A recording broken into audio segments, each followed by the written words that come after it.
품사 문제는 좀 쉬운 문제 중에 하나죠. 잘 모르셔도 보기 보고 유추할 수 있으니까. 이런 문제가 있으면 여기가 동사, 그러면 그 앞은 주어, 관사, 형용사, 명사. 아, 이 빈칸은 형용사 자리구나. 그럼 형용사를 찾으면 되겠네. ly 붙어 있는 것이 있고 안 붙어 있는 것이 있고, ly 붙어 있는 거는 부사. 아, 너가 형용사구나. 잡았다 요놈.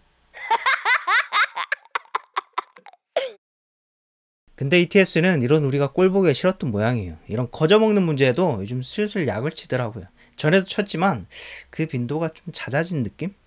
여러분들도 이런 거 날름 주워 드시고 배탈 나실까봐 제가 최근 기출문제를 가져왔습니다. 같이 풀어보시고 앞으로는 잘 피해가세요. 시험장에 가면 마음이 항상 급하죠. 파트 전체를 10분 안에 끝내야 된다고 하지. 어떤 쌤은 8분 안에 끝내라고 하지. 문제는 안 읽히지. 그러다 보니까 마음에 여유가 없고 평소에 안 하시던 실수도 하게 됩니다. 문제를 보면은 이렇게 읽을 여유가 없어요. 빈칸 앞뒤 분석부터 하시죠. 동사고, 아, 목적어, 너는 부사 자리구나. 형용사, 아, 부사 여기 있네. 아싸. 틀렸죠. 근데 또 하필이면 내 생각하고 딱 맞아떨어지는 보기가 있어요. ET에서 출제지는 이런 식으로 머리가 비상합니다. 왜 틀렸냐면 이게 목적어라고 하기에는 여기 명사가 없잖아요. natural은 형용사거든요. natural, 자연의. 그리고 abundant도 형용사고 abundant natural, 풍부한 자연의. 그러니까 여기가 명사 자리였던 거예요. 그리고 light는 형용사기도 하지만 동사기도 하고 명사기도 합니다. 명사로 light, 빛. 그래서 light가 답인데 이거 아니고 light가 답인데 형용사 아니고 명사로 답이었던 거예요. abundant natural light, 풍부한 자연광. 문장을 읽어보시면 답은 더 확실해집니다. Make sure to place this plant where. 확실히 하세요. 이 식물을 이런 곳에 두는 거를 확실히 하세요. 어떤 곳에? Where it gets abundant natural light. 풍부한 자연광을 받는 곳에. 이런 함정을 어떻게 피해갈 수 있을까요? 간단합니다. 첫째, 보기 구성을 보고 단어의 품사를 속단하시면 안 돼요. 각 단어의 품사를 내가 어느 정도 스스로 알고 있어야죠. 품사를 모르시고 보기에서 뭔가 좀 건지려고 한다. 그러면 이렇게 파놓은 함정에 빠지게 됩니다. 둘째, 문장 구조를 분석할 때 너무 기계적으로 하지 마시고 내용도 좀 생각을 해주세요. 내용에 기반한 문장 분석. 여기서도 처음에 abundant, natural 이거를 목적으로 잘못 분석했죠. 근데 의미를 좀 생각을 하셨다면 abundant, natural, 풍부한 자연의 그 다음에 명사 나오는구나 아셨을 거예요. 뭐 그러려면 natural, 자연의 이것의 품사를 스스로 알고 계셔야 했기는 해요. 그래서 이 두 가지, 첫째, 품사는 내가 좀 스스로 알고 있자. ETS가 그런 것까지 떠먹여주지 않을 수도 있다. 둘째, 문장 구조를 분석하되 너무 기계적으로 하지 말고 내용에 기반한, 의미에 기반한 그런 분석을 하자. 요거 꼭 기억합시다. 자, 한 문제 더 갑니다. 여기도 보기를 보면은 impact가 동사인 척하고 있죠. impact, impacted, impacting. 근데 impact는 명사기도 하잖아요. 이 정도는 우리가 스스로 알고 있어야 됩니다. 그리고 문제를 보면은 빈칸 앞에 environmental, 환경적인 형용사가 있었고 더 더하기, 형용사 더하기, 다음에 명사가 와야겠죠. 그래서 impact가 정답, 동사 아니고 명사로 정답. The environmental impact, 환경적인 영향. 문장을 한번 읽어드릴게요. More experts are raising the alarm. 더 많은 전문가들이 경보를 울리고 있다. On the environmental impact, 환경적인 영향에 대해서. Of disposable PPP items, 일회용 보호장구의. 어때요? 안 어렵죠?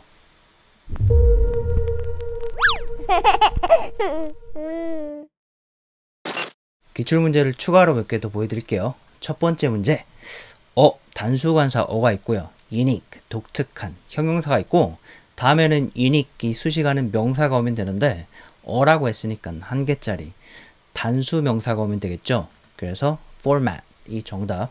in a unique format, 독특한 형태로. 명사 포맷이 답이었는데 포맷은 동사기도 하죠. 아니나 다를까 ETS에서 이거를 이용을 하겠죠. 보면은 여기서는 포맷이 동사인 척 하고 있어요. 수동 형태, 3인칭 단수 동사 형태, 과거 동사나 과거 분사 형태. 아, 나 몰랐지? 포맷 동사거든? 알맞은 동사 형태를 한번 골라봐. 이렇게 속닥속닥 유혹하고 있지만 여러분들은 닥쳐. 내가 모를 것 같냐? 그 정도는 나도 알거든? 어디서 약을 팔고 있어. 죽을래? 이렇게 하실 수 있어야 됩니다. 아시겠죠?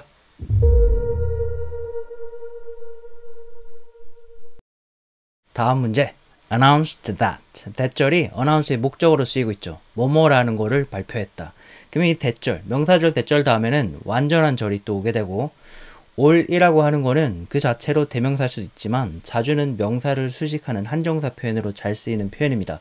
그래서 너무 주어, 동사 이렇게 생각하지 마시고, 그리고 proceed는 동사로도 쓰이지만 자주 s를 달고 있는 형태로 복수 형태로 명사, 수익금을 의미하는 명사로 잘 쓰이는 표현이에요. 그래서 너무 빨리 결정하지 마시고 조금 더 가보면은 from 이렇게 됐습니다. 이거 아닐까요?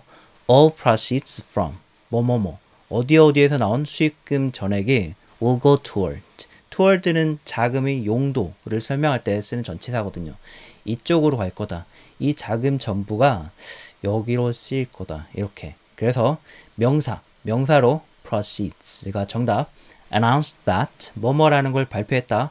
all proceeds from 뭐뭐뭐 어디에서 나온 수익금 전액이 will go toward 뭐뭐뭐 어디로 쓰일 거다. 이쪽으로 갈 거다. 이쪽으로 쓰일 거다.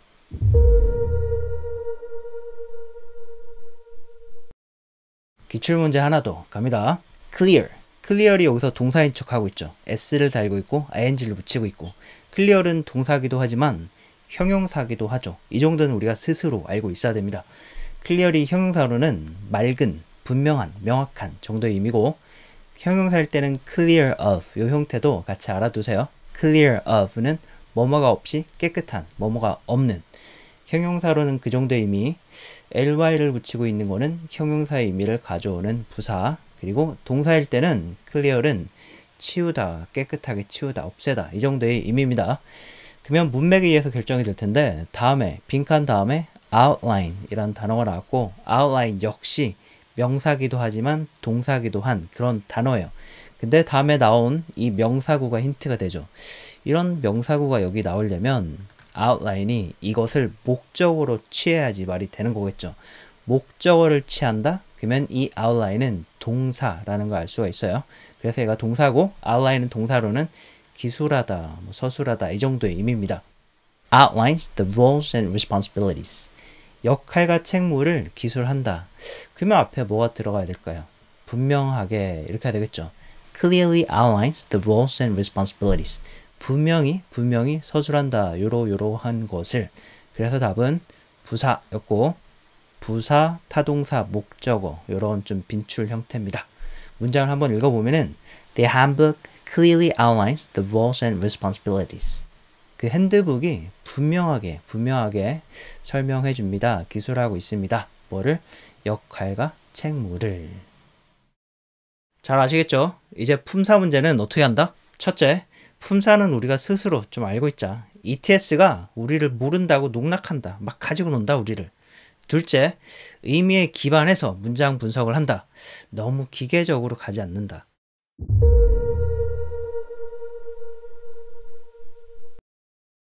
다양한 품사를 가진 어휘가 영어에 워낙 많기 때문에 한꺼번에 싹 다 정리해서 외울 수는 없겠지만 그때그때 보일 때마다 몰랐던 거다. 그러면 공부해 주시고, ETS가 이런 식으로 우리 가지고 놀았던, 농락했던 그런 어휘들은 정리해서 비디오 마지막에 띄워드릴 거예요. 그러니까 끝까지 비디오를 시청을 꼭 해주세요.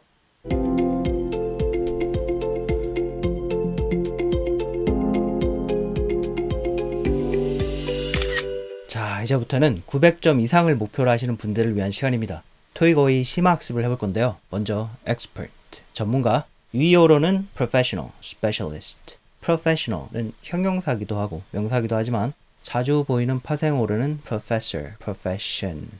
expert, professional, specialist 이런 것들이 명사인데 품사는 다르지만 잘한다는 쪽으로 쓰이는 단어들이 형용사로 proficient, competent, seasoned, skilled, exceptional. 동사로는 excel at, excel in, 전문으로 하다, specialize in 요 정도는 알고 계셔야 되고, 그리고 raise는 동사이기도 하지만 명사로도 종종 보입니다. a pay raise 아니면 그냥 raise, 임금 인상. 동사 기출 표현으로는 raise awareness of, 뭐뭐를 알리다, 뭐뭐에 대한 인식을 높이다, raise awareness of. 그리고 자주 헷갈려 하시는 rise, arise하고 차이점. raise는 타동사이기 때문에 목적어를 올리다, raise는 목적어를 올리다, rise는 자동사로 목적어가 없습니다. 그래서 주어가 올라가다. raise는 목적어를 올리다, rise는 주어가 올라가다. arise는 뜻은 좀 다르고 또 이것도 자동사, 주어가 발생하다. 그거 알고 계시고, 그리고 disposable, 일회용품 설명할 때 자주 쓰는 형용사고 single use하고 같은 뜻이죠. 그쵸? 그리고 이 단어가 명사로도 가끔씩 보입니다. 이렇게 s를 달고 있으면. 그런 단어들이 disposable, recyclable, valuable 다 형용사이기도 하고 명사이기도 한 그런 단어고, 명사일 때는 가산명사이기 때문에 특히 이런 복수형으로 더 잘 보이실 거예요. s를 달고 있으면 그 문장에서는 명사로 쓰인 거다. 그리고 disposable은 파생어로 dispose, 요 동사도 알고 계셔야 돼요. 자동사이기 때문에 뭐뭐를 버리다라고 할 때는 of를 동반하고 dispose of, 그리고 같은 의미의 타동사는 discard. 환경 관련 어휘도 종종 보이죠. 환경 친화적인, environmentally friendly. 다른 말로는 environmentally responsible, 아니면 environmentally sustainable, 아니면 그냥 sustainable. abundant, 풍부한, 많은이란 의미지만 주의할 것은 뭔가 한계, 단품의 양이 많다라고 할 때는 쓰지 않는다. 파트 7 기출문제로 a hearty entree, entree는 appetizer 같은 거 아니고 주 메뉴, 스테이크라든지 파스타라든지 이런 거를 가리키는 말입니다. a hearty entree에서 hearty의 유의어를 고르는 문제가 있었는데, hearty, 양이 많은, 푸짐한. 답은 abundant 아니고 satisfying. 왜냐하면 abundant는 이렇게 단품의 양이 많다는 것이 아니라 자원 같은 것이 많다라고 할 때 쓰는 단어거든요. 사전 예문에 나온 abundant가 수식하는 명사들을 보면은 rainfall, 강우량, fish, 물고기들, supply of fossil fuel, 화석 연료 공급, evidence, 증거, opportunities, 기회들, supply of food, 음식 공급, 이런 것들이에요. abundant, 느낌 아시겠죠? 고득점을 위해서는 어휘를 어떻게 공부해야 할까요? 단어 뜻을 외워도 자꾸 틀리거든요. 토익에서 고득점을 받고 싶다. 그러시면 단어 공부할 때 우리말 뜻만 외우는 공부로는 한계가 있습니다. 이렇게 하시면 우리말 뜻으로 바꿔가지고 자연스러우면 맞다고 생각하기가 쉽거든요. 근데 이런 표현들은 자주 원어민들이 듣기에는 상당히 어색한 표현이죠. 맞는 답은 그 어휘를 원어민이 사용하는 대로 사용한 거죠. 이런 함정에 안 빠지시려면 항상 단어를 접할 때 사전에서 용례를 확인하셔야 돼요. 이런 뜻인 것 같은데 정말 그게 맞는지. 우리말로 콕 집어가지고 이 단어는 이런 뜻, 이게 아니라 이 영어 단어가 쓰이는 앞뒤 어휘 배치, 좀 더 큰 문맥, 전체 문장, 이런 거를 보시는 거죠. 그리고 제대로 이해하려면 한 문장만 보는 것이 아니라 이 단어가 들어간 여러 문장, 여러 문맥을 보셔야죠. 그래야지 이 단어를 온전히 이해하실 수가 있습니다. 오히려 우리말 뜻은 별로 안 중요해요. 그 단어가 어떤 문맥에서 어떻게 쓰이는지, 이것이 더 중요합니다. 마치 모국어로 현명한 무슨 뜻이야? 이렇게 물어본다면 현명함은 뭐뭐뭐야, 이렇게 같은 뜻의 다른 단어를 바로 떠올릴 수 있나요? 이렇게 하기 어려울 거예요.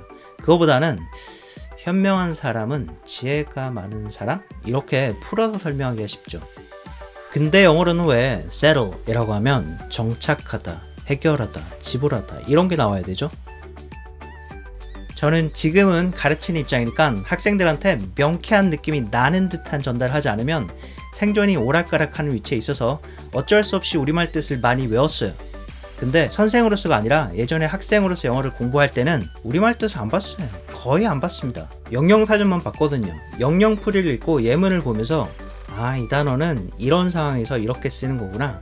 아, 나도 이런 얘기 하고 싶을 때 있었는데 그럴 때 쓰는 거네. 이런 깨달음을 가지게 됩니다. 그러면 나중에 settle 이라고 하면 이 단어가 쓰이는 몇 가지 상황하고 이 단어가 어울리는 주변, 앞뒤 단어들이 같이 머릿속에 떠오를 거예요. 왜냐면 애초에 이 단어의 우리말 뜻은 머릿속에 안 들어가 있고 이 단어를 영영풀이 뜻하고 예문을 통한 상황으로 접했으니까 settle, settle and so on, settle the differences, settle a dispute, settle a bill 이런 식으로. 우리말 뜻은 몰라요. 그래서 누가 물어보면 우리말로 세련된 해석은 할 수 없습니다. 그냥 대충 두루뭉실 풀어서 설명하는 거죠. 이게 잘 모르는 것 같고 멍청해 보일 수도 있어요. 근데 오히려 이것이 정확하게 아는 거거든요. 그리고 이렇게 하는 것이 장기적으로 여러분들 영어 발전에 도움이 됩니다. 영어식으로 생각할 수 있는 기반이 형성되잖아요. 우리말 안 거치고. 이런 것들이 차곡차곡 쌓여서 내 영어의 토대가 된다면 우리말과 분리된 형태로 영어라는 언어가 내 머릿속에 싹 틀 수 있을 거예요. 우리말에 의지하고 기대고 기생하는 그런 영어가 아니라 우리말하고 분리된 독립된 체계로. 그래서 여러분은 어떤 단어를 새로 접하신다, 아니면 기존에 알던 단어라도 조금 이상하다 싶으시면 믿을만한 영영사전을 보시고 이 단어가 어떤 문장에서 어떤 단어들이랑 어울리는지, 어떤 느낌인지 자꾸 확인을 하셔야 됩니다. 우리말 뜻을 하나 딱 보는 것은 특정 문맥에서 그 뜻을 명쾌하게 이해하는 듯한 느낌을 줄 수 있지만 사실 이 느낌은 영어를 그대로 이해하는 느낌은 아니거든요. 우리말이 주는 느낌이죠. 그래서 이 느낌은 어쩌면 착각일 수 있습니다. 와, 완전 이해했다. 속이 후련해. 하지만 착각?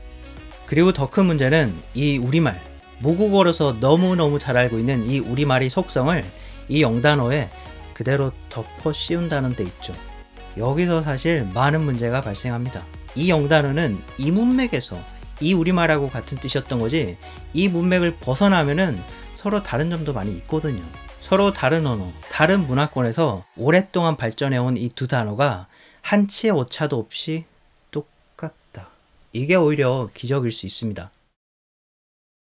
이야기가 좀 샜는데 4월 14일 유의어 문제에서도 계량기 같은 것을 스스로 어저스트 하지 말아라. 회사에 문의해라. 그런 문맥에서 어저스트의 유의어가 뭐냐를 물어봤고 이때 그 문맥에서 어저스트가 계량기를 높낮이를 조절한다든지 그런 거는 아니었어요. 어떤 문제가 있어가지고 계측값이 정확하게 안 나오거나 아니면 계측값을 읽을 수 없게 됐을 때 그럴 때 스스로 손보지 말아라는 정도의 의미였죠. 그쵸? 그리고 세틀이라는 단어가 해결하다는 뜻이 있기는 하지만 그런 뜻일 때는 분쟁이나 논쟁 같은 것 아니면 뭔가 불협화음 아니면 의견 일치하지 않는 이런 것들을 해결하는 의미고 그럴 때 세틀의 목적어로는 settle a dispute, settle a disagreement, settle a lawsuit 이런 정도의 단어가 나오는 거지 이런 단어가 나오진 않습니다. 그쵸? 그래서 이 문제의 답은